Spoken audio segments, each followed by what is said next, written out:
Hello students, आप सभी का स्वागत है एक बार फिर से मैग्नेट ब्रेन्स हिंदी पर। मैं हूं अरुण और आप सभी का स्वागत करता हूं आपके अपने और इस फेवरेट चैनल पर।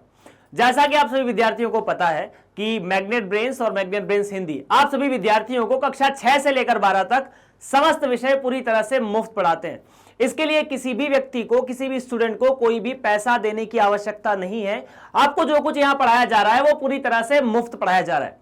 अब आगे की कहानी क्या है, तो आज हम लोग बात करने वाले हैं एक बहुत ही महत्वपूर्ण, बहुत ही प्यारे और बहुत ही खास अध्याय के बारे में, जिसका नाम है प्रायिकता।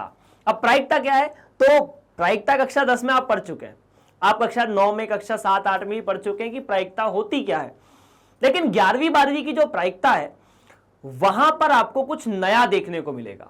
जैसे मैं बात करता हूं 10वीं कक्षा की प्रायिकता तक आपको 1 से लेकर 10 तक की संख्या दे दी और आपसे पूछा गया कि 5 आने की प्रायिकता कितनी है, तो आप कहोगे 1/10। 2 आने की प्रायिकता तो भी 1/10, क्योंकि 2 एक ही बार है।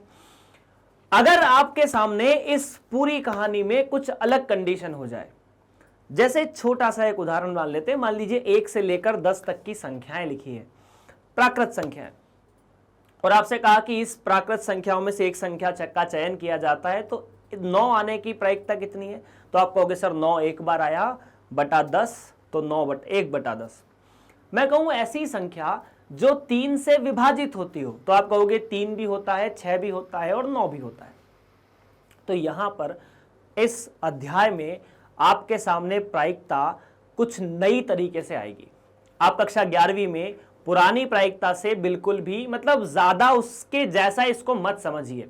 कक्षा 10 तक प्रायिकता आप लोगों के लिए एक बहुत ही प्यारा अध्याय था। उस अध्याय में आपको पूरे नंबर मिला करते थे। कक्षा 11वीं में उम्मीद है आपको पूरे नंबर मिलेंगे, लेकिन यहां बहुत मेहनत करनी पड़ेगी, और कक्षा 12वीं में भी बहुत मेहनत करनी पड़ेगी। आइए शुरुआत करते हैं। तो बात करते हैं परिचय के बारे में कि प्रायिकता का परिचय क्या होता है। कक्षा 10 से हम लोग इस कॉन्सेप्ट को निकाल के लाते हैं। जैसे मान लीजिए आपके पास 1 से लेकर 10 तक की संख्याएं लिखी है। मान लीजिए एक बॉक्स है या एक थैला है, इस थैले की पोटली के अंदर आपने 1 से लेकर 10 तक की संख्याएं बंद कर दी है, कुछ इस तरह से। अब इन संख्याओं को बंद करने के बाद आपको बोला कि इस पोटली में हाथ डालिए और एक संख्या निकालिए। वो संख्या क्या हो सकती है, तो आपसे कहा जाए कि सम संख्या निकालिए, तो आपने सम संख्या निकाली 2, 4, 6, 8, 10। आपको हाथ डालोगे तो अंदर विषम संख्या भी आ सकती है। फिर आपसे कहा जाए कि विषम संख्या निकालिए, तो जरूरी नहीं विषम आए, सम भी आ सकती है। तो किसी भी चांस को होना जहां पर 2 में से एक विकल्प का चयन करना हो, यहां तो 10 में से एक का चयन करना है, प्रायिकता आ जाती है। जहां 2 में से एक करना हो, तो प्रायिकता का आप लोगों ने मतलब वास्तविक जीवन में बहुत से उदाहरण देखे होंगे। जैसे कहा जाता है कि आज संभवतः बारिश होगी, या फिर ऐसे कहा जाता है कि संभवतः आज स्कूल की छुट्टी होगी, या संभवतः आज हम लोग पूरा गणित खत्म कर देंगे। तो जहां पर भी संभवतः शब्द की बात होती है, जहां पर हम श्योर नहीं होते हैं, वहां पर हम प्रायिकता के बारे में बात करते हैं। जहां पर एक से ज्यादा चीजों को होने के चांसेस होते हैं, वहां प्रायिकता की बात होती है। और मेरा यकीन मानिए ये टॉपिक बहुत ज्यादा उपयोगी है आने वाले समय में। मतलब जब आप कक्षा 12वीं से आगे बढ़ेंगे और आप बहुत सारी चीज़ों के बारे में डिस्कस करने की कोशिश करेंगे, अलग अलग फील्ड में जाएंगे, तो कुछ फील्ड में प्रायिकता का बहुत ज़्यादा उपयोग भी है। आप इसे आगे जाकर यूँ समझिए कि प्रायिकता अब जो आपके सामने आने वाली है कक्षा 11वीं 12वीं में, वो आपको भविष्य के लिए तैयार करने वाली प्रायिकता है। क्योंकि आगे जो प्रायिकता है, जो जिसको भविष्य में तैयार करने की सोच रहे हो, जिसके लिए आप पढ़ोगे, वो प्रायिकता है वास्तविक जीवन को टच करती हुई चीजें के बारे में मिलेगी। अभी तो ऐसा है कि 6 गेंदे रखिए, उठाइए, वो प्रायिकता निकालिए, 10वीं तक ठीक था, अब थोड़ी दिक्कत होगी। यहां पर कहता हूं कि अगर प्रायिकता की परिभाषा दी जाए तो वो क्या होती थी, तो कक्षा 10 तक जो प्रायिकता की परिभाषा थी वो कक्षा 11वीं में भी है। प्रायिकता क्या होता था, कुल वांछित परिणाम, टोटल फेवरेबल आउटकम्स, कुल वांछित परिणाम और भाग दे दीजिए कुल परिणाम से।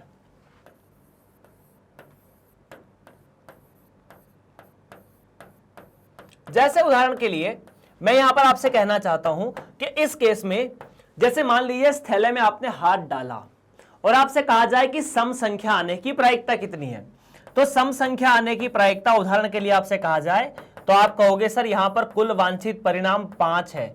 क्यों? क्योंकि सम संख्याएं 5 है, 1 2 3 4 और 5। इन 5 में से कुछ भी आ सकती है। अगर इन पांचों में से कुछ भी आ जाएगा तो हमारा काम हो जाएगा। 5 में से 6 आ गया, मतलब इन पांचों में से जो लाल घेरे में है इसमें से एक भी संख्या आ जाएगी तो वो सम संख्या होगी। तो वांछित परिणाम का मतलब क्या है? जो हमें चाहिए वो चीज है। तो 5 कुल यहां पर सम संख्या है। कुल संख्याएं कितनी है? तो कुल संख्याओं में तो ये पूरा का पूरा थैला काम कर रहा है, तो इसका मतलब 10, तो ये 1/10 1/2। तो प्रायिकता ये कक्षा 10 तक थी। अभी अपन बात करते हैं आगे, और अभी हम डिस्कस करने जा रहे हैं कक्षा 11वीं की प्रायिकता की शुरुआत। चलिए, तो सबसे पहला टॉपिक इसमें आता है यादृच्छिक परीक्षण, most important thing random experiment. अच्छा, मान लीजिए आप एक मूवी देख रहे हैं जिसका नाम है शोले। शोले मूवी में एक सीन आता है जहां पर अमिताभ जी सिक्का उछालते हैं, और जब भी वो सिक्का उछालते हैं वो हमेशा जीतते हैं। ऐसा क्यों होता है? क्योंकि सिक्के के दोनों साइड सेम ही चित्र बना होता है, तो जब भी वो सिक्का उछालेंगे वही फोटो बार बार आएगा। तो इसका मतलब है कि वो जो सिक्का है वो सदैव एक ही परिणाम दे रहा है। जब भी वो सिक्के को उछालेंगे उन्हें पहले से पता होगा कि इस पे क्या आने वाला है। उसी तरह मान लीजिए आपके सामने एक बॉक्स के अंदर एक ही जैसे बहुत सी गेंदें रखी हुई है। आपने उस बॉक्स में हाथ डाला, आपको पता है कि कौन सी गेंद निकलेगी, क्योंकि सारी गेंदें एक जैसी हैं। अगर मान लीजिए सारी गेंदें पीले रंग की है, आपको पता है कि जब आप हाथ डालेंगे तो सारी पीले रंग की गेंदें निकलेगी। सारी गेंदें एक जैसी है, आकार में भी और रंग में भी। या फिर मैं कहूं कि त्रिभुज है बहुत सारे। अभी एक बात बताइए, ऐसा त्रिभुज बताइए जिसके कोणों का योग 180 हो। तो चाहे कोई भी त्रिभुज हो, सारे त्रिभुज के कोणों का योग 180 है। तो वास्तविकता अगर यह बात बोली जाए कि इन सारे केसेस में हमारे सामने जो परिणाम आ सकते हैं वो सदैव समान है ना। आप कोई सा भी त्रिभुज दुनिया में उठा लीजिए, क्या कोई ऐसा त्रिभुज है जिसके अंतः कोणों का योग 180 ना हो? क्या कोई ऐसा त्रिभुज है जिसके अंतः कोणों का योग 180 ना हो? या फिर इसको ऐसे समझिए कि अगर मैं आपसे कहूं कि उन सभी त्रिभुजों के बारे में बताइए जिनके अंतः कोणों का योग 180, तो सारे त्रिभुज आ गए। मैं यहां पर कोई और दूसरा त्रिभुज नहीं सोच पाऊंगा, कोई ऐसा त्रिभुज नहीं है जिसके अंतः कोणों का योग 180 ना हो।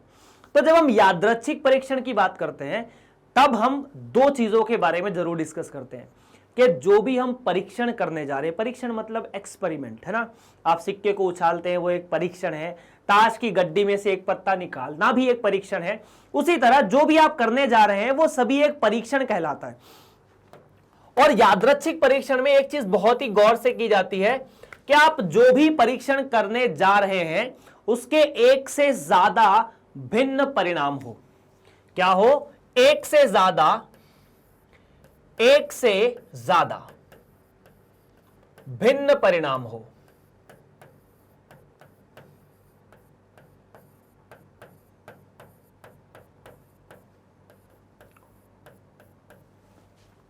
जैसे आपने सिक्के को उछाला तो आपके सामने चित्त या पट आएगा, तो दो परिणाम हुए, एक तो चित्त एक पट। आप एक बॉक्स में से जिसमें 3 अलग अलग रंग की गेंदें रखी है, आप एक बॉक्स एक गेंद निकालोगे तो उसमें 3 अलग अलग परिणाम आ सकते हैं।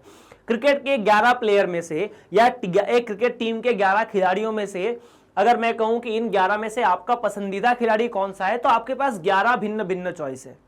तो यहां पर परिणाम जो है वो एक से ज्यादा आ सकते हैं।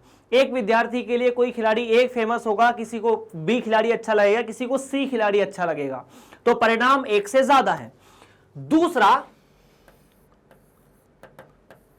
परिणाम परीक्षण से पहले ना पता हो।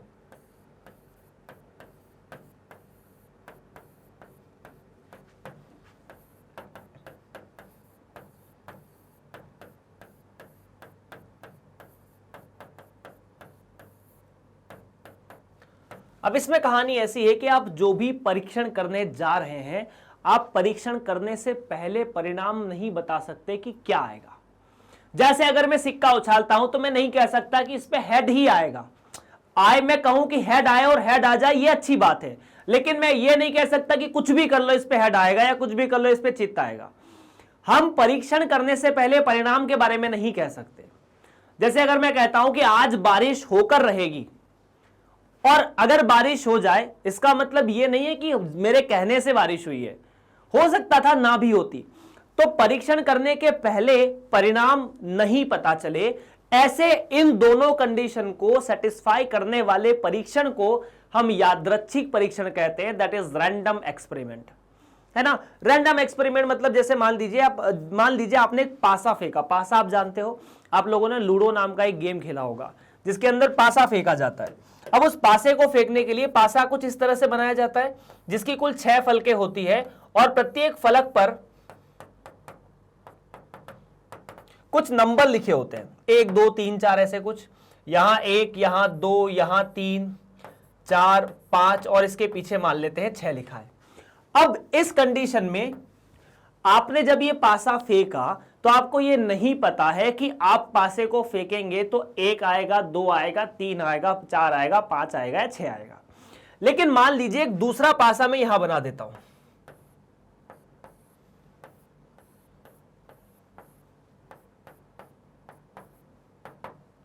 मान लीजिए इस पासे पर यहां पर भी 1 लिखा है, यहां पर भी 1 लिखा है, यहां पर भी 1 लिखा है, यहां पर भी 1 लिखा है, यहां पर भी 1, और पहले वाली फलक पर भी 1 लिखा है। कुल 6 फलकों पर 1 1 लिखा है। इसको उछालोगे तो सदैव बोलोगे कि 1 ही आएगा।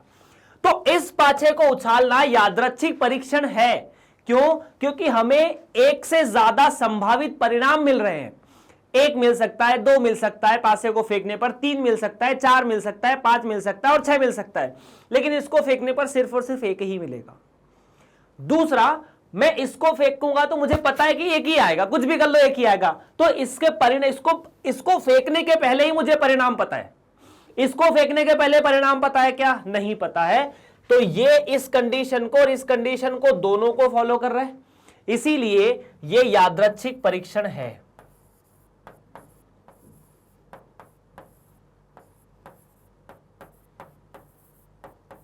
क्या आपको इस बात को लेकर कोई डाउट है?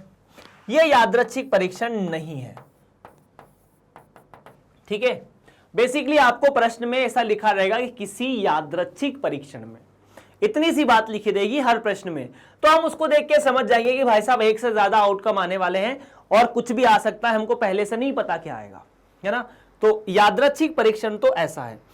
अब आता है परिणाम और प्रतिदर्श समष्टि, ठीक है, ठीक है। अब देखिए, बात करते हैं सबसे पहले परिणाम और प्रतिदर्श समष्टि क्या होती है। तो आप जो भी यादृच्छिक परीक्षण करते हो, जैसे मान लीजिए आपने एक पासे को फेंका जिस पर 1 2 3 4 5 6 लिखा हुआ है। क्या क्या लिखा हुआ है? उस पर लिखा है 1 2 3 4 5 और 6, कुछ इस तरह से संख्याएं लिखी हुई है। अब आप इसमें मतलब आपने इसको फेंकने पर आपको क्या क्या मिल सकता है? तो सर 1 मिल सकता है, 2 मिल सकता है, 3 मिल सकता है, 4 5 और 6 नाम की कुल ऐसी संख्या हमें मिल सकती है। इन 6 संख्याओं को हम परिणाम कहते हैं। क्या कहते हैं? इन सभी को हम कहते हैं कि ये हमारे परिणाम है। परिणाम का मतलब जो भी हमें आउटकम मिला है वो हमें मिल सकता है। मतलब इसको फेंकने पर हमें 1 मिल सकता है, 2 मिल सकता है, 3 मिल सकता है। अब अगर परिणाम का आप एक समुच्चय बना दें, किसका? परिणाम का एक समुच्चय बना दिया जाए, तो परिणाम का जो समुच्चय है वो कहलाता है प्रतिदर्श समष्टि। क्या कहलाता है? प्रतिदर्श समष्टि।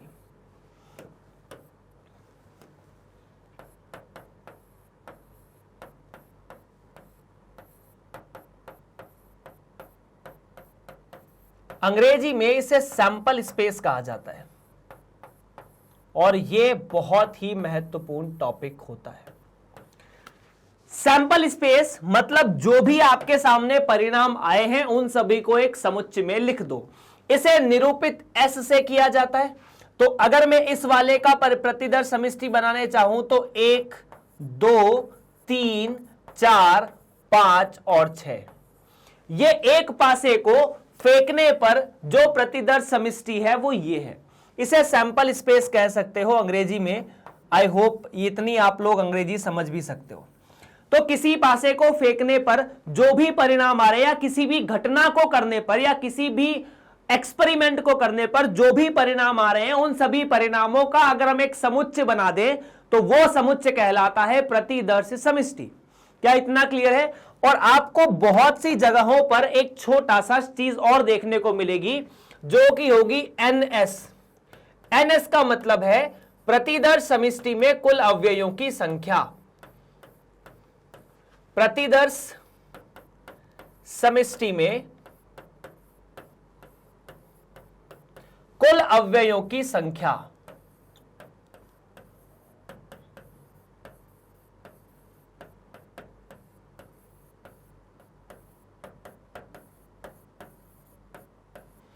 क्या ये क्लियर है? किसी भी प्रतिदर्श समष्टि में कुल अवयवों की संख्या को हम एनएस से निरूपित करते हैं। यहां एक बात आप और नोट कर लीजिए।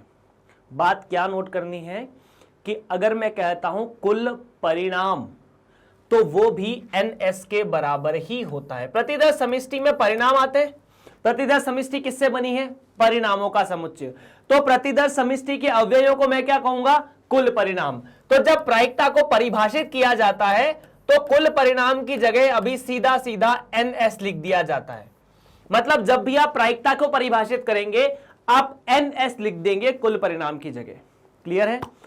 और एक चीज यहां साफ साफ लिखी है कि मान लीजिए ये जो सैंपल स्पेस बना, ये जो प्रतिदर्श समष्टि बनी, इसका कोई एक उपसमुच्चय आपने बना लिया, कोई भी उपसमुच्चय। जैसे मान लीजिए आपने एक उपसमुच्चय बनाया जिसमें 4 और 6 लिखा है। यह हुई है एक घटना। क्या कहलाती है? घटना। अब इस घटना को हम लिखेंगे कैसे, मतलब हम समझेंगे कैसे? ठीक है, जैसे एक पासे को फेंका जाए, 2 से बड़ी सम संख्या आने को एक घटना कहा जाए, तो 4 और 6 मिलेंगे इसमें। 2 से बड़ी सम संख्या है ना? बिल्कुल है। क्या ये बात क्लियर है? 4, 6 2 से बड़ी 2 सम संख्या है और इन 6 के अंदर से आ रही है, तो इन बना तो इसी का एक उपसमुच्चय है। उपसमुच्चय कैसे बनाते? इसमें से कोई भी 2 अवयव चुरा लो, उपसमुच्चय कहलाते हैं। तो इसके जितने आप उपसमुच्चय बना सकते हो उतनी अलग अलग तरह की घटनाएं यहां पर बन सकती है। जैसे मान लीजिए आपने एक उपसमुच्चय बना दिया 1 और 6। आपने क्या एक उपसमुच्चय बना दिया 1 और 6। अब इसको कैसे परिभाषित करेंगे? तो किसी पासे को फेंकने पर जो अंक है उनके अंकों का जो अंतर है, ठीक है, या यूं समझ लीजिए किसी पासे को फेंकने पर सबसे छोटा और सबसे बड़ा अंक आना, ये एक घटना है। सबसे छोटा 1 है, सबसे बड़ा अंक 6 है, ये एक घटना है। या फिर आप कह दो कि हमने बना दिया एक अवयव 7, ठीक है, कि ये आना चाहिए, तो ये तो संभव नहीं है। क्या ये संभव है कि हम एक पासे को फेंके और 7 मिले? नहीं, पासे पर तो 1 से लेकर 6 तक लिखा होता है। तो फिर मैं कह देता हूं कि मान लीजिए एक उपसमुच्चय बना दिया। किसी भी समुच्चय का उपसमुच्चय रिक्त समुच्चय होता है, तो इसे कैसे परिभाषित करोगे? तो हम इसे बहुत तरह से परिभाषित कर सकते हैं। जैसे मान लीजिए किसी पासे को फेंका और आपसे कहा जाए कि 6 से बड़ी संख्या मिले, तो संभव ही नहीं है। अब अगर आपने बोलूं कि इनमें 6 से बड़ी संख्या कहां है, तो आप बोलोगे कहीं नहीं मिली, तो रिक्त समुच्चय बना दोगे। अगर मैं कहूं कि 10 से बड़ी संख्या, तो वो भी संभव नहीं है, क्योंकि 10 से बड़ी संख्या इस केस में संभव ही नहीं है। क्लियर है क्या? तो इस तरह से आप प्रतिदर्श समष्टि से घटनाओं के बारे में डिस्कशन कर सकते हैं। आइए इसे और डिस्कस करते हैं थोड़ा सा। जो हमारा मुद्दा है वो घटना पर ही ज्यादा है। किस पर? घटना पर। जैसे हम एक छोटा सा और उदाहरण ले लेते हैं। जैसे मान लीजिए हमारे पास 1 से लेकर 4 तक कुछ संख्याएं लिखी थी, जिनको मैं एक प्रतिदर्श समष्टि में लिख देता हूं। यह एक प्रतिदर्श समष्टि है S। इसमें मैं एक घटना परिभाषित करता हूं A। मतलब ये जो घटना परिभाषित होगी वो किस में होगी? इसी S से होगी, है ना? ये जो घटना परिभाषित होगी वो इसी S से होगी। एक सम संख्या। क्या? एक घटना मैंने परिभाषित की, एक सम संख्या। अब बताइए A समुच्चय में क्या क्या होगा? B नाम की एक घटना मैंने परिभाषित की, एक विषम संख्या, एक विषम संख्या, ठीक है। उसके बाद हमने C नाम की एक घटना परिभाषित की, एक अभाज्य संख्या,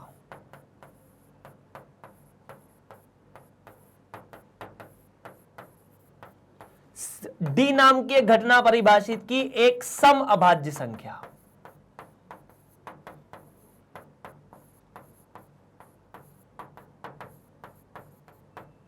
देखिए इन सभी घटनाओं में क्या क्या है। इस S में एक सम संख्या कौन कौन सी हो सकती है, मतलब आपको सम संख्याओं का समुच्चय बनाना है तो S में दो ही सम संख्या है, 2 और 4।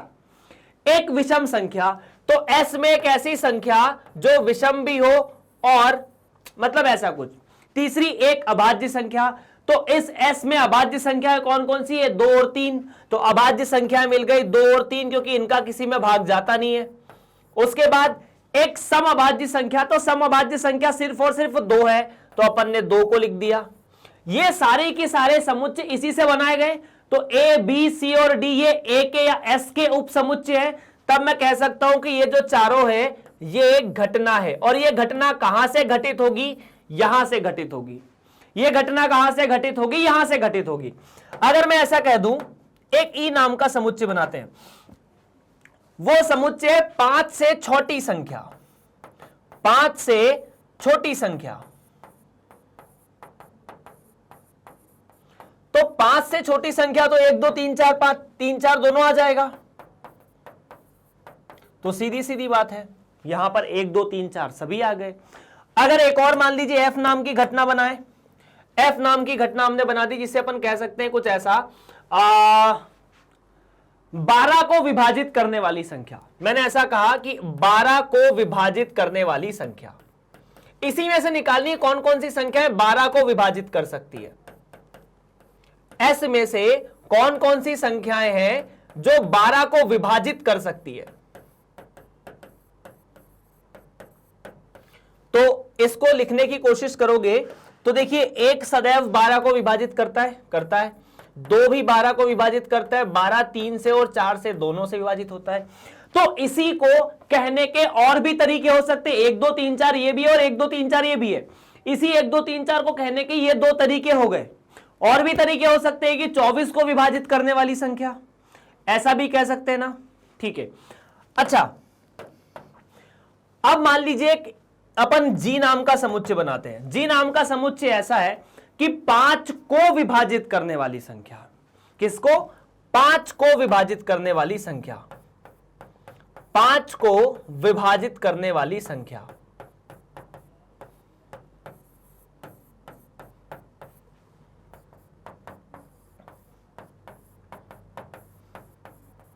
तो इसके अंदर आपको सिर्फ और सिर्फ 1 मिलेगा, क्योंकि एक ही 5 को विभाजित करता है, 5 2 3 और 4 से विभाजित नहीं होता, ठीक है। एक F G H हो गया, H नाम का समुच्चय, 0 से बड़ी संख्या, 0 से छोटी संख्या बोल देते हैं, 0 से छोटी संख्या। तो इन चारों में से कौन सी संख्या है जो 0 से छोटी है, कोई नहीं है, तो यहां एक रिक्त समुच्चय बन गया। जितने भी ये समुच्चय बनते जा रहे हैं ये सभी इसी से बने। अब एक बात बताइए, 1 2 3 4 4 अवयव S के अंदर है, तो S के उप समुच्चय कितने बन सकते हैं। हम जानते हैं कि किसी भी समुच्चय में अगर n अवयव हैं तो उसके उप समुच्चय कितने हो सकते हैं, 2 की घात n, मतलब यहां पर 2 की घात 4 16, किसके, S के उप समुच्चय। तो अगर आप S के उप समुच्चय बनाओगे तो 16 अलग अलग उप समुच्चय बन सकते हैं, मतलब यहां पर 16 घटनाएं तो परिभाषित की जा सकती है। उसके अलावा देखो, ये दोनों एक ही चीज है, तो इसे तो आप 2 तरह से परिभाषित कर सकते हैं, तो 16 के अलावा 17 भी हो सकता है। एक और घटना अगर मैं लिखता कि 0 से बड़ी संख्या, तो 1 2 3 4 फिर से आ जाते, तो ये एक ही समुच्चय 3 बार बन चुका। इस एक को आप 1000 बार बना सकते हो कि 5 से छोटी संख्या लिखी तो भी यही मिला, 6 से छोटी संख्या तो भी यही मिला, 7 से छोटी संख्या, मतलब हम एक समुच्चय से या एक घटना से बहुत सारी या एक प्रतिदर्श समष्टि से हम बहुत सारी घटनाएं परिभाषित कर सकते हैं, और हर घटना की कोई ना कोई प्रायिकता होगी। हमें उसी के बारे में इस अध्याय में बात करनी है। तो सबसे जरूरी बात यहां 2 चीजें देखने की होगी, पहला तो प्रतिदर्श समष्टि क्या है और दूसरा घटना क्या है। अगर प्रतिदर्श समष्टि है तो घटना भी होगी। चलिए शुरुआत करते हैं आगे की कहानी की। आई होप आप घटना समझ चुके हैं, घटना क्या होगी और प्रतिदर्श समष्टि क्या होगी। जैसे उदाहरण नंबर 1, ये क्या बोलता है, 2 सिक्कों 1 रुपए का तथा दूसरा 2 रुपए का। ये लिखने का मतलब क्या है, ये लिखने का मतलब है दोनों सिक्के भिन्न हैं। ये लिखने का मतलब क्या है, दोनों सिक्के भिन्न हैं। अच्छा, यहां पर जो भाषा है ना वो आपको समझनी पड़ेगी। 1 रुपए का और 2 रुपए के सिक्के तो भिन्न होते हैं, को एक बार उछाला गया है, ठीक है। प्रतिदर्श समष्टि ज्ञात कीजिए। आप 2 सिक्के को उछालते हैं तो क्या क्या पॉसिबल आउटकम्स आप लोगों के सामने आ सकते हैं, आपको यह बताना है। जैसे मान लीजिए यह सिक्का 1 है जो 1 रुपए का है, और यह सिक्का 2 है जो 2 रुपए का है। अब हर सिक्के के 2 पहलू होते हैं। किसी भी सिक्के को अगर आप देखोगे, अगर आप कॉइन लिखने की कोशिश करें, कॉइन मतलब सिक्का, तो हर सिक्के के 2 पहलू होते हैं, एक हेड और दूसरा टेल। अंग्रेजी में इसे हेड और टेल कहा जाता है, हिंदी में पट और चित्त कहा जाता है। चित्त और पट, ऐसा कुछ। क्लियर है क्या? चित्त और पट। अब देखो यार, चित्त पट के बाद मतलब बेसिकली हम उसे हेड और टेल लिखेंगे। हर सिक्के के 2 पहलू होते हैं, मतलब यहां से भी आपको हेड और टेल मिल सकता है, हाँ जी, और यहां से भी हेड और टेल मिल सकता है। तो यदि मान लीजिए आपने पहला सिक्का फेंका, आपको हेड मिला, तो जरूरी नहीं है दूसरे पर भी हेड मिले। दूसरे पर आपको हेड भी मिल सकता है और टेल भी मिल सकता है। जब आपको पहले पर हेड मिलता है, जब आपको पहले पर टेल मिलता है, तो जरूरी नहीं कि आपको दूसरे पर भी टेल मिले, आपको दूसरे पर भी हेड और टेल मिल सकता है। यही 4 संभावित परिणाम होंगे।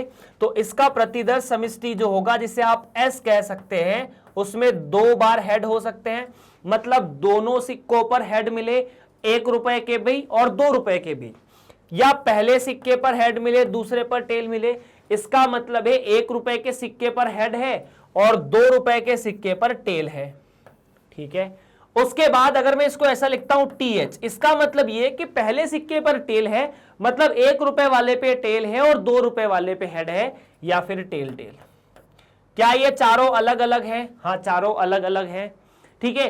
क्या एक से ज्यादा परिणाम है? एक से ज्यादा परिणाम है। तो ऐसी घटना को हम प्रतिदर्श समष्टि बना सकते हैं। घटना यहां बहुत सारी हो सकती है, आप इसे नोट कर सकते हैं। पहला उदाहरण समाप्त होता हुआ अगले की तरफ बढ़ते हैं। कुछ ऐसा, पासे के जोड़े जिसमें एक लाल रंग का और दूसरा नीले रंग का है, को एक बार फेंकने के परीक्षण का प्रतिदर्श समष्टि ज्ञात कीजिए। प्रतिदर्श समष्टि के अवयवों की संख्या भी ज्ञात कीजिए। मतलब आपको यह बोला है कि 2 अलग अलग पासे हैं और दोनों पासों को आप एक साथ फेंकते हो। अब देखो, 2 पासों को एक बार फेंको या एक पासे को 2 बार फेंको, प्रतिदर्श समष्टि इस सवाल में सेम रहने वाली है। मतलब ये जो दोनों केस है वो एक जैसे ही है। अब आपको क्या देखना है कि 2 भिन्न पासे हैं। पासों का मतलब एक तो लाल रंग का है और दूसरा नीले रंग का है। तो लाल रंग का पासा मैं यहां बना देता हूं, ऐसा कुछ है। अब हर पासे को फेंकने पर आप ये मान के चलिए कि जब तक ना प्रश्न में बोला जाए, पासे को फेंकने से आपको 6 भिन्न भिन्न तरह के परिणाम मिल सकते हैं। 1 2 3 4 5 और अगला 6। दूसरा नीले रंग का है। नीले रंग का अपन यहां बनाने की कोशिश करते हैं कि एक पासा है जो नीले रंग का है। इससे आपको क्या क्या मिल सकता है? 1 मिल सकता है, 2 मिल सकता है, 3 4 5 और 6। दूसरे पासे से क्या मिल सकता है? यहां से भी 1 2 3 4 5 और 6। मतलब कुल जो परिणाम है वो 6 हैं। अब देखिए, यहां से हम करते हैं सबसे पहले प्रतिदर्श समष्टि, जिसे एस कहा जाता है। एस को क्या बोलते हैं? प्रतिदर्श समष्टि, सैंपल स्पेस। समष्टि या समष्टि बात सेम ही है, इसको लेके परेशान ना होना। तो एस किस किस तरह से बन सकता है? देखो यार, आराम से, बड़े प्यार से। कैसे? सबसे पहले अगर इस पासे पर 1 आता है तो अगले पासे पर क्या क्या मिल सकता है? 1 2 3 4 5 और 6। मतलब इस पासे पर 1 आए तो दूसरा वाला पासा तो आजाद है ना। पहले पासे पर 1 मिलना दूसरे पासे को परेशान कर सकता है? नहीं कर सकता। तो कुल मिला के बात यह है कि अगर पहले पासे पर 1 आता है तो दूसरे पर कुछ भी आ सकता है। 1 2 आ सकता है, हां 1 3 आ सकता है, मतलब ये पहले पासे पर मिलने वाला अवयव है और बाद वाला दूसरे पासे पर मिलने वाला अवयव है। उसके बाद 1 4 और फिर 1 5 और आखिरी में 1 6। उसके बाद अगर पहले पासे पर 2 आ जाता है तो भी दूसरा पासा आजाद है। 2 1 2 2 2 3 2 4 2 5 और 2 6। उसके बाद 3 तो 3 1 3 2 3 3 3 4 3 5 और 3 6।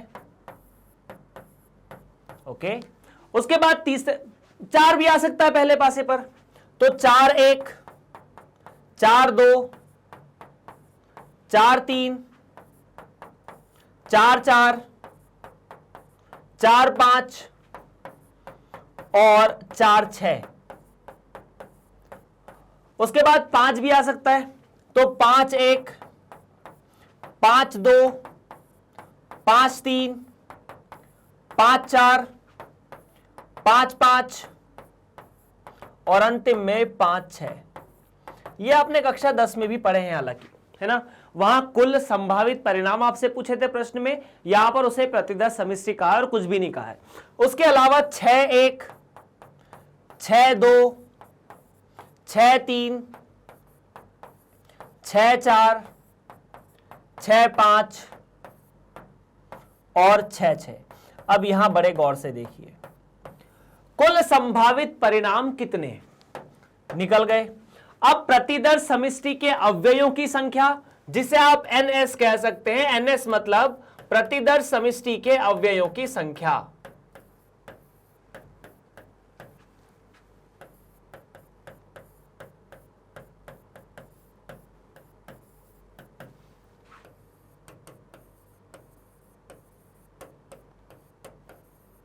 आपको प्रश्न में यह भी निकालना है, तो गिन लो टोटल कितने यार, है ना, यही कर सकते हैं।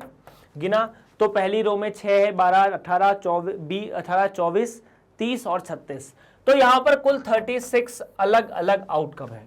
इसे गिनने का तरीका दूसरा भी है, जिस कॉन्सेप्ट की तरफ हम लोग बात करने जा रहे हैं कि अगर हमें एक पासे को 2 बार फेंका जाए, एक पासे को 3 बार फेंका जाए, एक पासे को 4 बार फेंका जाए, तो हम किस तरह से प्रतिदर्श समिष्टि कैलकुलेट करेंगे। तो आइए शुरुआत करते हैं। जैसे मान लीजिए आपने एक पासे को फेंका और फिर दूसरे पासे को फेंका, तो पहले पासे को फेंकने से आपके पास कुल कितने भिन्न भिन्न परिणाम आ सकते हैं, तो 6 भिन्न परिणाम आ सकते हैं। दूसरे पासे को फेंकने से कितने परिणाम आ सकते हैं, 6 भिन्न परिणाम आ सकते हैं। तो अब मुझे एक बात बताइए कि अगर दोनों को एक साथ फेंका या एक पासे को 2 बार फेंका, तो 6 इसके और 6 इसके, टोटल परिणाम कितने हुए, तो 12 नहीं। हमने क्रमचय संचय पढ़ा था। क्रमचय संचय क्या कहता था कि यदि मान लीजिए ये पासा A है और ये पासा B है, यदि A और B नाम के 2 पासे हैं, तो हमें A और B दोनों को फेंकना है। ऐसा नहीं कि A को फेंकना है या B को फेंकना है, हमें दोनों को फेंकना है। अगर दोनों को फेंकना है तो दोनों के कुल संभावित परिणाम को गुणा करना पड़ेगा, तो गुणा कर दो, that should be equal to 36। तो क्या मैं यहां से कह सकता हूं कि यदि 2 भिन्न भिन्न पासे, पासा A और पासा B, तो दोनों को एक साथ फेंकने के लिए कुल परिणाम 6 गुणा 6 पासा A के परिणाम और पासा B का परिणाम हो जाएगा। अब इसे जनरलाइज वे में ऐसे भी देख सकते हैं, जैसे मान लीजिए 3 पासे होते, 3 पासे, पहला पासा ये, दूसरा पासा ये, तीसरा पासा ये। अब आपको बोला जाए कि पता कीजिए कुल परिणाम कितने होंगे, तो हमने कहा देखिए 6 तो इसकी वजह से होंगे, 6 इसकी वजह से होंगे और 6 इसकी वजह से होंगे। तीनों को गुणा कर दो, 6 की घात 3 मतलब 216। ये हो गए कुल परिणाम एक पासे को फेंकने से। अब इसके लिए आप सूत्र भी लिख सकते हैं, ठीक है क्या, यदि n पासों को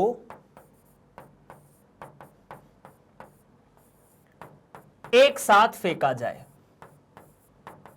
या एक पासे को n बार फेंका जाए, ठीक है, या एक पासे को n बार फेंका जाए,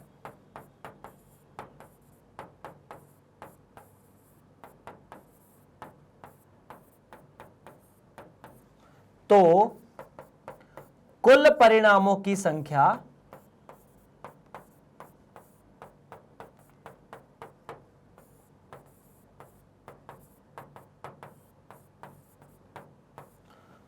छह की घात n होगी।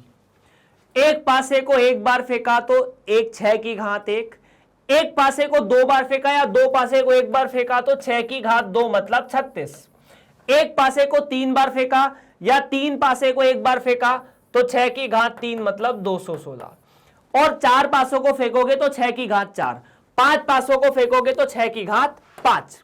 दूसरा कॉन्सेप्ट और भी है, यदि n सिक्कों को, अब एक सिक्के में क्या होता है, हेड और टेल, n सिक्कों को एक साथ फेंका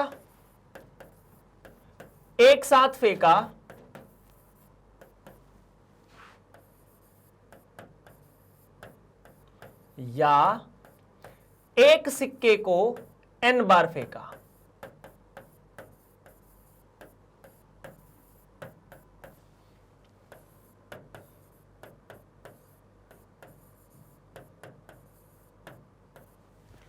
तो कुल परिणाम कितने होंगे,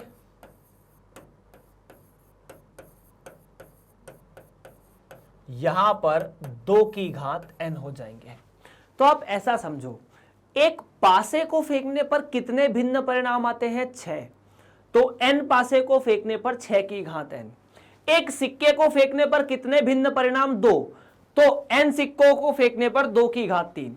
अब जैसे मान लीजिए कोई एक ऐसी चीज बन जाती है जिसको फेंकने पर 4 भिन्न परिणाम आते हैं, और आपको बोले कि उसी चीज को हम 10 बार फेंक रहे हैं तो कुल परिणाम कितने, तो उस चीज को फेंकने पर 4 भिन्न परिणाम, तो 4 कितनी बार फेंका, 10 बार, तो 4 की घात 10। सिंपल सा तरीका।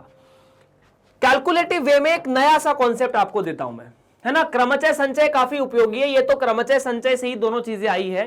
क्रमचय संचय उपयोगी क्यों, जैसे मान लीजिए आपके पास एक पासा है, एक और पासा है और एक सिक्का है ना। ये पासा है P1, ये P2 और ये कॉइन। अब आपसे पूछा कि इन तीनों को एक साथ फेंका है, अब बताइए कुल कितने भिन्न परिणाम होंगे। तो इसकी वजह से 1 2 3 4 5 6 कुछ भी आ सकता है, इसकी वजह से 1 2 3 4 5 6 कुछ भी आ सकता है, इसकी वजह से सिर्फ 2 चीज मिल सकती है, हेड और टेल। तो अगर आपसे यहां पर पूछे कि इन सभी को एक साथ फेंका, बताइए कुल कितने भिन्न परिणाम होंगे, तो भिन्न परिणाम कैसे निकालेंगे यहां पर,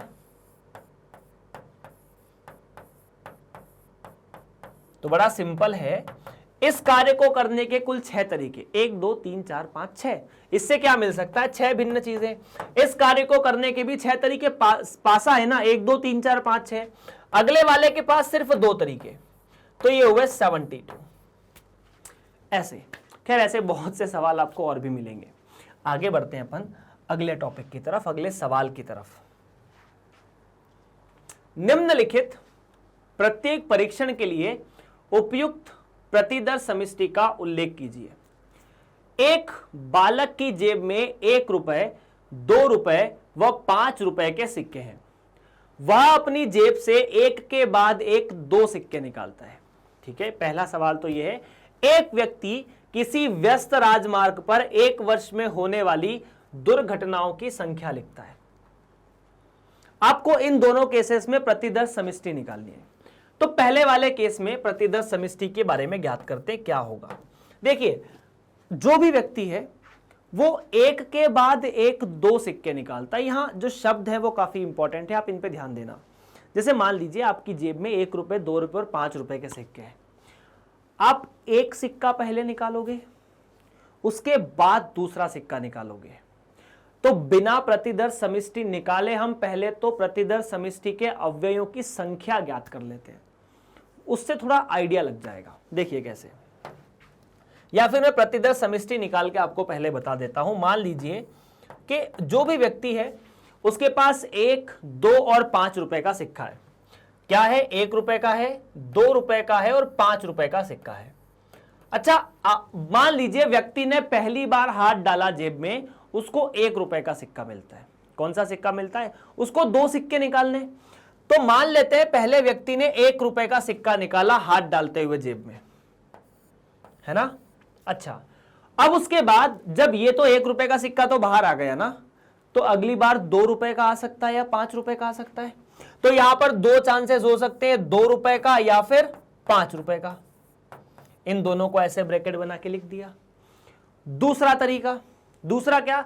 अगर वो अगली बार जेब में हाथ डालता है तो उसके पास 2 रुपए का सिक्का आ सकता है, या फिर मतलब पहली बार में 2 रुपए का सिक्का मिल सकता है, 1 रुपए का, या फिर 2 रुपए का मिले 5 रुपए का।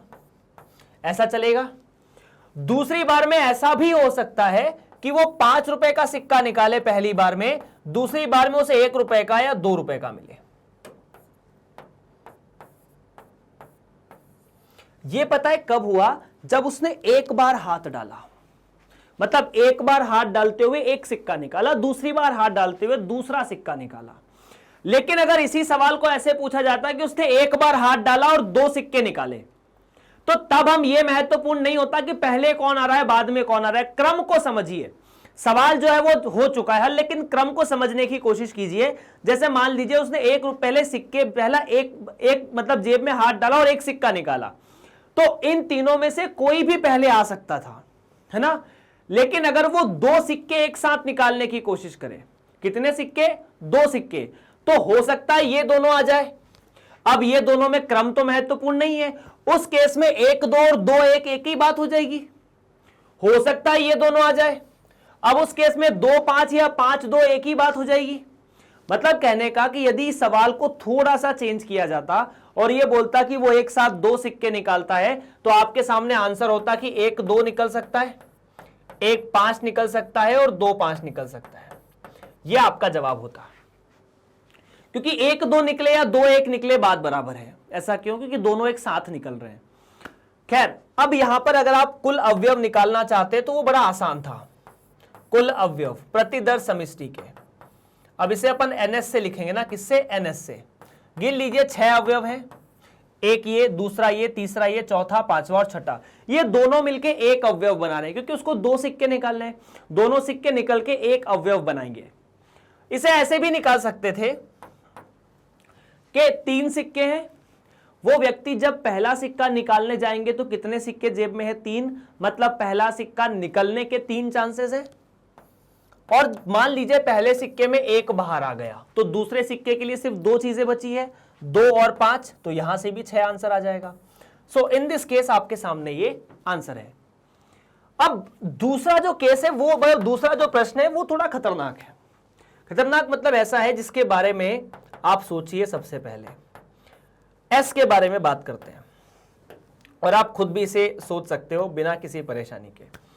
एक व्यक्ति किसी व्यस्त राजमार्ग पर 1 वर्ष में होने वाली दुर्घटनाओं की संख्या लिखता है।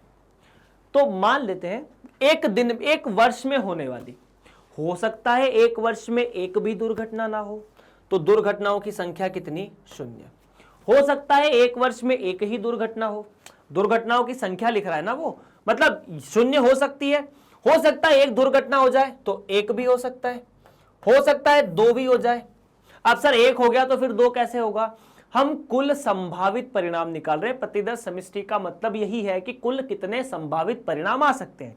तो या तो 1 भी दुर्घटना नहीं होगी, या तो 2 दुर्घटना होगी, या 3 दुर्घटना होगी सकती है, 4 दुर्घटना भी हो सकती है, दुर्घटना 5 भी हो सकती है, 6 भी हो सकती है, 7 भी हो सकती है, दुर्घटना 8, 9, 10 इतनी भी हो सकती है। 1 साल में 10 दुर्घटना भी हो सकती है, 1 साल में 11 दुर्घटना भी हो सकती है, 1 साल में 12 दुर्घटना भी हो सकती है।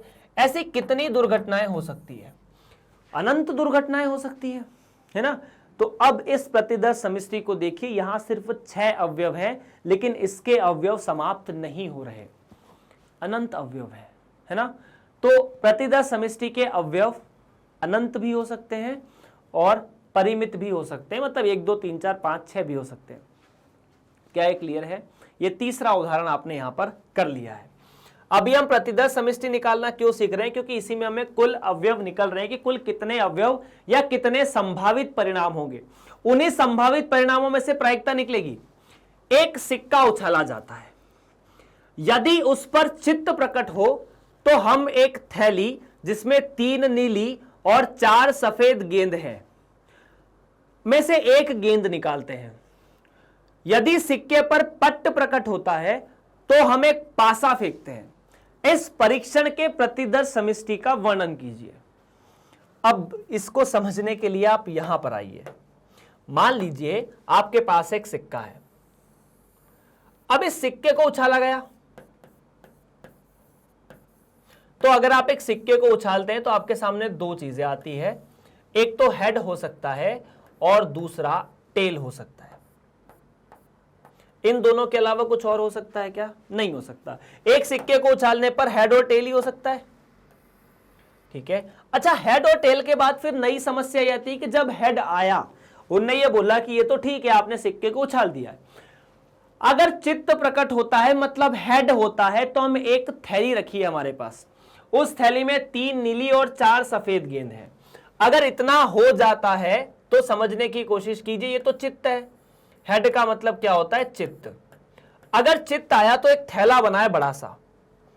अब उस थैले के बारे में बात करते हैं कि अगर ऐसा होता है तो एक थैला है, उसके बारे में बात करते हैं। उसके अंदर कुछ कुछ गेंदें रखी हमने। ऐसा ये कब करना है? थैले पर कब जाना है? जब चित्त प्रकट हो जाए। ठीक है। तो एक थैला है बड़ा सा ऐसा। ठीक है। उस थैले में कुछ गेंदें रखी हुई है। तो थैले के अंदर कितनी गेंदें और क्या क्या गेंद है? तो सर थैले में 3 तो नीली गेंद है, तो 3 नीली गेंद है। पहली गेंद ऐसी है, ठीक है। एक गेंद तो ये है नीले रंग की, दूसरी और बना लेते हैं। नीले रंग की बहुत सी गेंदें बना सकते हैं, हमको टेंशन थोड़ा नीले रंग की गेंदों को लेकर। एक गेंद तो ये है, दूसरी गेंद ये है जो नीले रंग की है, और तीसरी गेंद यहां पर ये बना लेते हैं जो नीले रंग की है। 4 गेंदें सफेद हैं। अब इन सफेद गेंदों की जगह में यहां लाल गेंदें बना देता हूं। सफेद तो वैसे बोर्ड अपना है ही, तो हमने लाल गेंदें बना दी कि मान लीजिए ये 4 गेंदें ऐसी हैं जो लाल हैं, जिन्हें आप व्हाइट व्हाइट कह सकते हैं सवाल की गरिमा को देखते हुए। इसमें से आप एक गेंद निकालेंगे, ठीक है। और दूसरा केस ये हो सकता है कि जब यहां पर टी आ जाए, मतलब टेल आ जाए, तो आप एक पासा फेंकते हैं। मतलब जब आपके सामने टेल आ जाएगा तो आप किस पर रुक करेंगे? पासे पर रुक करेंगे। अब पता है इस प्रश्न में कुछ जानकारी वास्तव में अधूरी है। अधूरी क्या है? यहां पर आपको यह नहीं बोला गया है कि ये जो 3 गेंदें हैं, ये तीनों गेंदें अलग अलग हैं या एक जैसी हैं।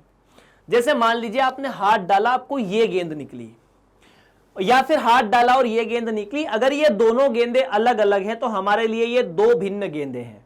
लेकिन अगर दोनों एक समान हुई तो हमारे लिए ये एक जैसी है ना। देखो ध्यान से देख लो, पहले प्रश्न में पढ़ लो।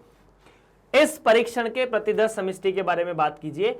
आपको यह बोला है कि 3 नीली और 4 सफेद गेंद है, उसमें से एक गेंद निकालते हैं। अब मुद्दा क्या है? मुद्दा यह है कि जो तीनों नीली गेंदें हैं वो क्या वो एक जैसी है? अगर वो एक जैसी है तो ये 3 नीली गेंदें निकालो या एक गेंदें निकालो, फर्क नहीं पड़ना। मतलब तीनों गेंदें एक जैसी हैं। प्रतिदर्श समष्टि में चिंता की बात नहीं है। लेकिन अगर ऐसा है कि ये चारों जो सफेद गेंदें हैं, जो अपन ने लाल कलर से निरूपित की है, वो चारों अगर अलग अलग है तो अलग अलग बात हो जाएगी। तो मैं यहां पर यह मानता हूं, मान लेते हैं पहले से ही, माना सारी गेंदें भिन्न हैं।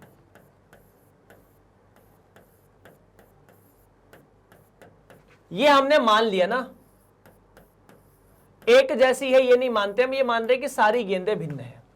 अच्छा, अगर सारी गेंदें भिन्न हैं तो ये जो नीले कलर की गेंदें, इसे B1 B2 B3 कह सकते हैं। जो नीले कलर की गेंदें उन्हें क्या कह सकते हैं कि ये तो गेंद B1 है, ये B2 है और ये B3 है। उसी तरह ये व्हाइट 1 है, ये व्हाइट 2 है, ये व्हाइट 3 है और ये व्हाइट 4 है। मतलब ये जो चारों गेंदें हैं वो अलग अलग कलर की है। तो मान लीजिए आपने सिक्के को पहले उछाला और यहां से क्या क्या मिल सकता है? तो यहां से आपको 6 अलग अलग चीजें मिल सकती है। 1 2 3 4 5 और 6। तो सबसे पहले इसका प्रतिदर्श समष्टि बना लेते हैं। क्या है, आपको प्रश्न में वही निकालना है, प्रतिदर्श समष्टि। सैंपल स्पेस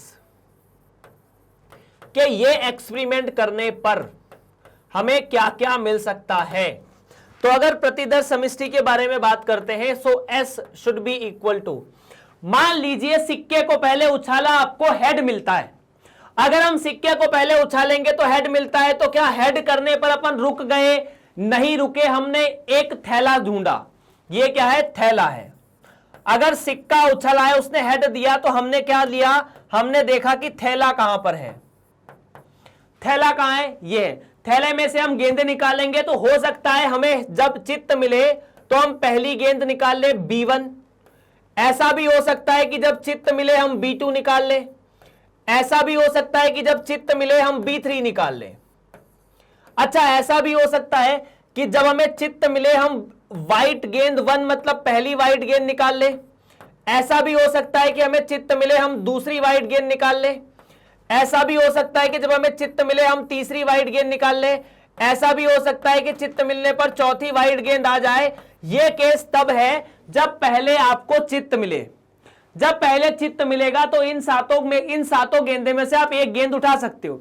इसके अलावा कुछ और है जो रह गया कि नहीं सर हमको हेड मिलेगा तो हमने यहां से वो चीज भी उठा सकते हैं? नहीं, यहां क्लियर है। अब आगे टेल पर, तो जब टेल मिला तो पासा फेंका, मिला तो टेल, लेकिन पासा आपको एक दे सकता है, तो टेल के साथ 1 मिल सकता है, फिर टेल के साथ 2 मिल सकता है, फिर टेल के साथ 3 मिल सकता है, फिर टेल के साथ 4 मिल सकता है, फिर टेल के साथ 5 मिल सकता है, और आखिरी में टेल के साथ 6 भी मिल सकता है। अब यहां पर प्रतिदर्श समष्टि में कुल कितने अवयव है, कैलकुलेट करें। तो यहां से कैलकुलेट करके देखते हैं एक बार कि कुल कितने अवयव हैं। 1 2 3 4 5 6 7 7 6 13, काउंट कर लीजिए, टोटल 13 अवयव है। एक ये, दूसरा, तीसरा, चौथा, पांचवा, छठा, सातवां, आठवां, नौवां, 10वां, 11वां, 12वां और 13वां। आप इसे क्रमचय संचय से भी निकाल सकते थे। मतलब आपको आगे जाकर एक चीज की आवश्यकता पड़ेगी, डायरेक्ट आपको यह निकालना होगा प्रतिदर्श समष्टि के अवयव। आपको यह कैलकुलेट करने की आवश्यकता नहीं, आपको सिर्फ यह निकालना होगा कितना निकलेगा। तो आप क्रमचय संचय की मदद कीजिए।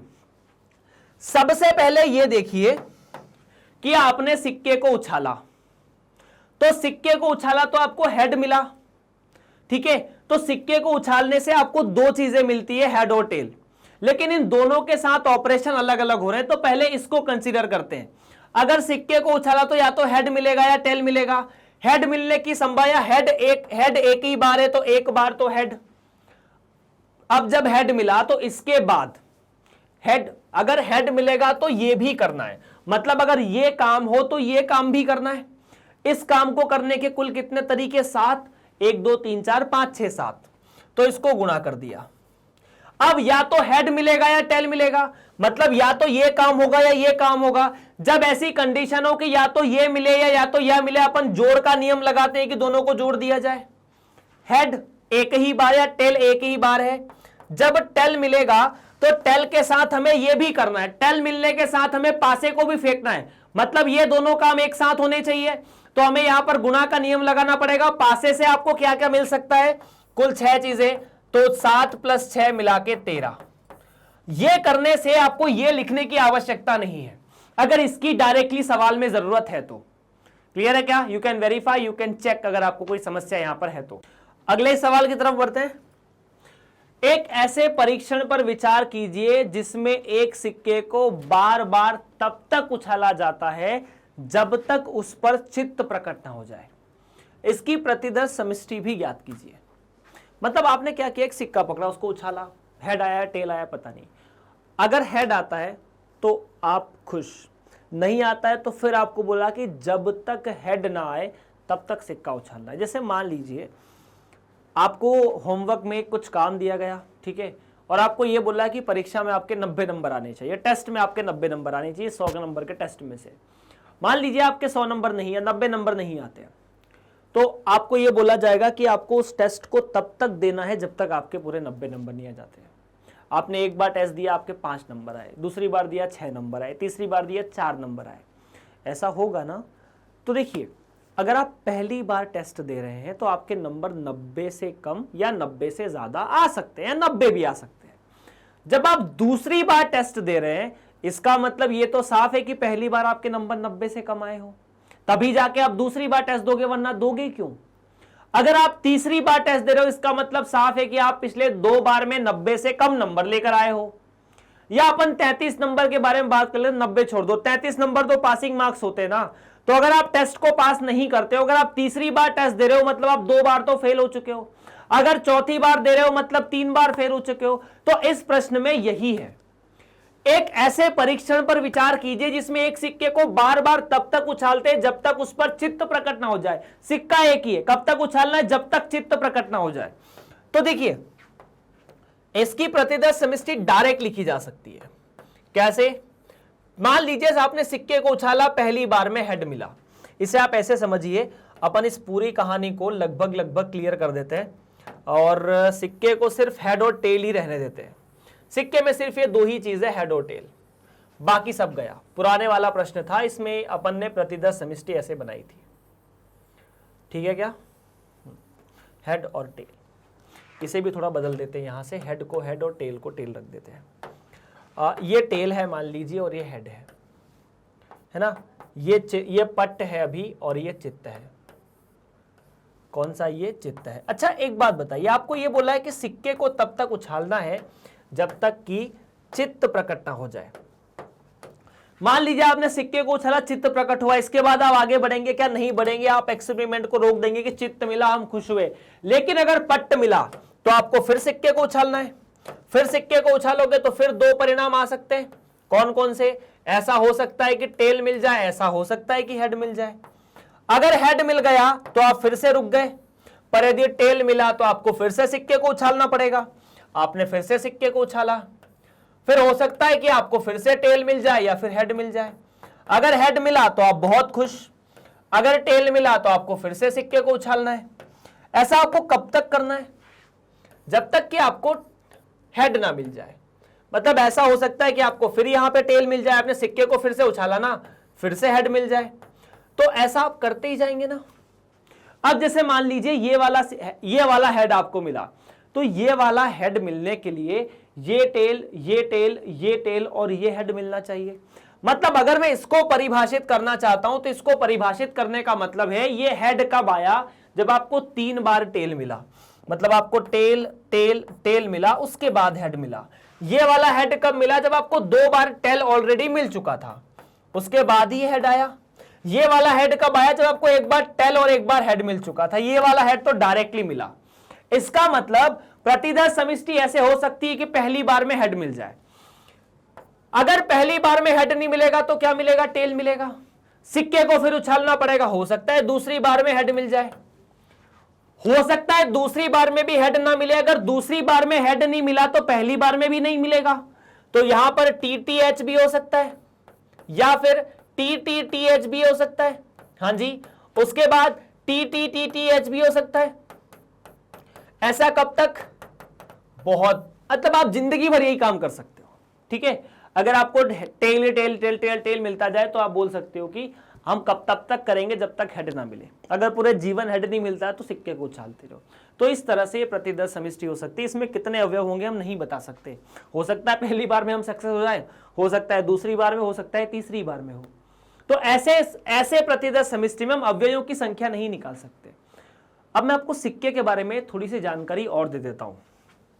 जब हम सिक्के के बारे में बात करते हैं, है ना, तो सिक्के में 2 तरह के सिक्के हो सकते हैं।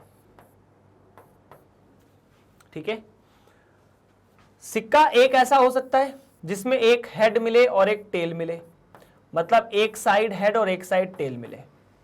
या फिर एक सिक्का ऐसे हो सकता है जिसके दोनों साइड हेड लिखा हो, ऐसा सिक्का हो सकता है।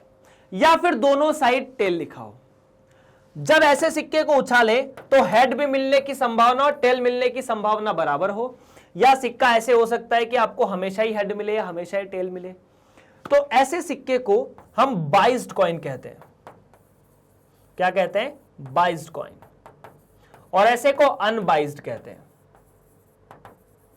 मतलब ये जो सिक्का है वो एक ही चीज को बार बार दे रहा है या हर बार उसी चीज को दे रहा है, इसीलिए अपन उसे बाइज्ड कहते हैं। ठीक है, बाइज्ड का मतलब है जैसे मान लीजिए आप कक्षा में बैठे हैं, ठीक है, और आपके और आपके दोस्त का झगड़ा हो गया, तो सर ने बोला कि नहीं नहीं तुम गलत हो, तुम्हारा दोस्त सही है।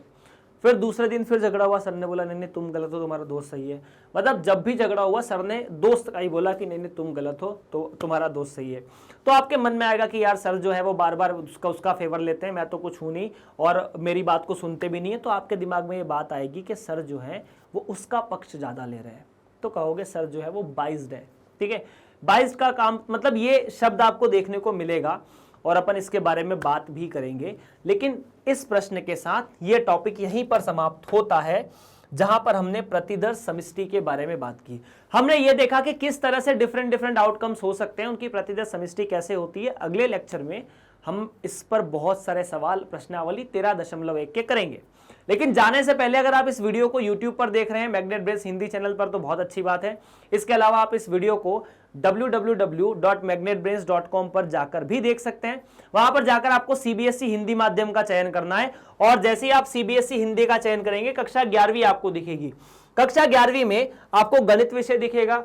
गणित विषय को आपने क्लिक किया तो आपको NCERT के बारे में जो आपको पाठ्यक्रम भी पढ़ाया जा रहा है वो दिखेगा।